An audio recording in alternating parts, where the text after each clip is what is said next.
17 പ്രാവശ്യം ദുആ അരക്കുന്നതിന് മുമ്പ് പറഞ്ഞിട്ട് ദുആ ചെയ്താൽ അള്ളാഹു നമ്മുടെ ദുആ സ്വീകരിക്കുന്നതാണ്.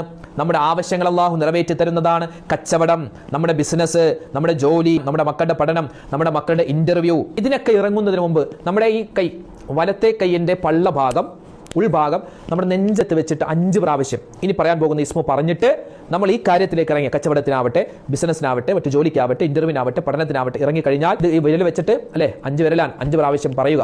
ഏതാണ് ഇസ്മു? വിചാരിച്ച ജോലി അത് ഖൈറായി കിട്ടാൻ, വിചാരിച്ച ഒരു കല്യാണ ആലോചന അത് നമുക്ക് ഖൈറായി കിട്ടാൻ ഈ ഒരു ഇസ്മ നമുക്ക് പ്രാവർത്തികമാക്കാം. ഏതാണ് ആ ഇസ്മ? ഏതാണ് അള്ളാഹുവിൻ്റെ പേര്? യാ ഗനിയ്യു യാ മുഗ്നി യാ അല്ലാഹ്. ഏതാണ് ഇസ്മ?